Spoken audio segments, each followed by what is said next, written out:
Sa mga naghahanap po ng house and lot dito sa Upper Antipolo, meron po tayong single attached house and lot dito. Ang lot area po nito is 120 square meter and floor area po nito more or less nasa 200 square meter. 4 bedrooms po ito. Ito yung carport. Yan, inaayos pa lang nila yung 4 panel ng gate.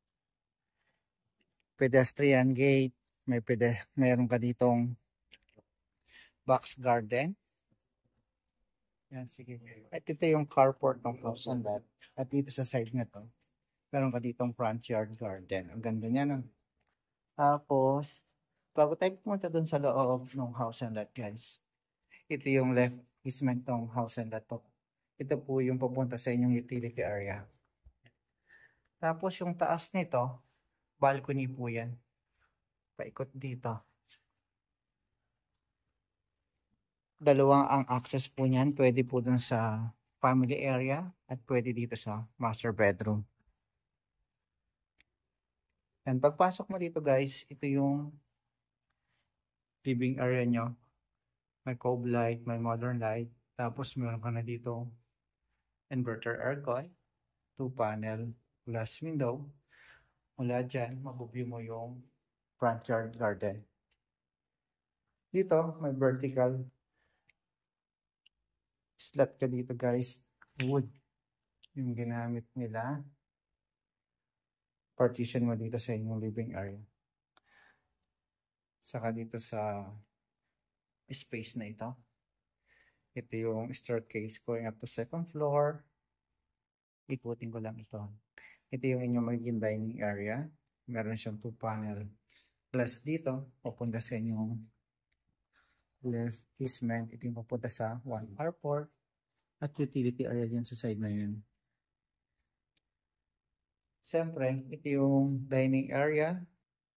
Ito naman po yung inyong beautiful kitchen. Yung upper cabinet mo. May range hood ka na dyan. Yung cooktop. Yung sink. Naka black granite. Yung backsplash.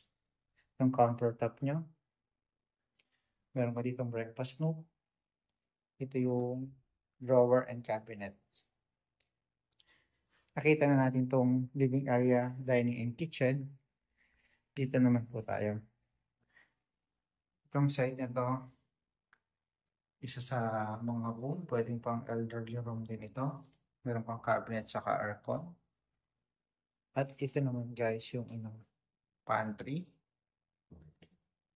At ito yung toilet and bathroom dito sa ground floor. Nakita na natin yung easement at itong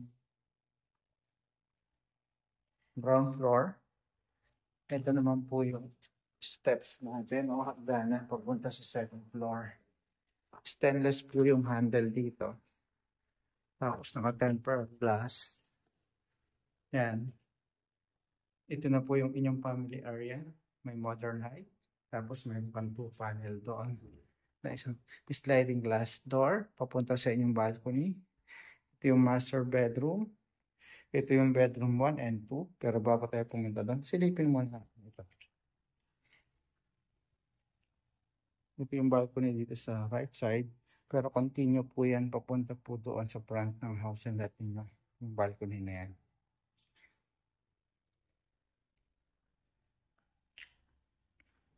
Ito yung bedroom 1. Ito yung common toilet and bathroom ng bedroom 1 and bedroom 2. Yung presyo po nito ngayon sa market, nasa 15 million po siya. Pero yung presyo ng 15 million po, pagdating po ng panahon, tumataas po yung presyo ngayon. Kaya paiba-iba po tayo.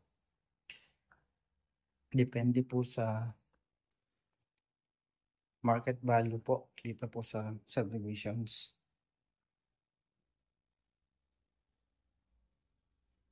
O depende sa demand.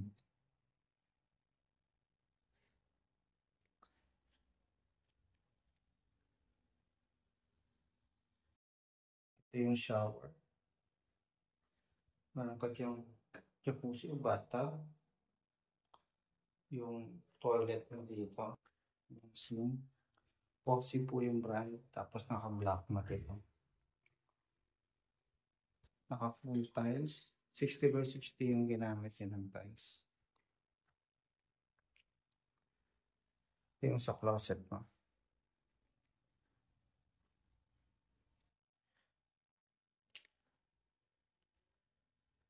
Tapos guys, ito yung balcony.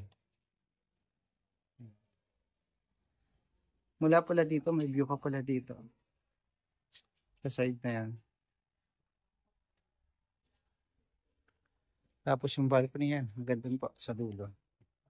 Yan guys, kung naghahanap po ng single attached house and lot dito, ang lot area po nito is 120 square meter, floor area more or less 200 square meter.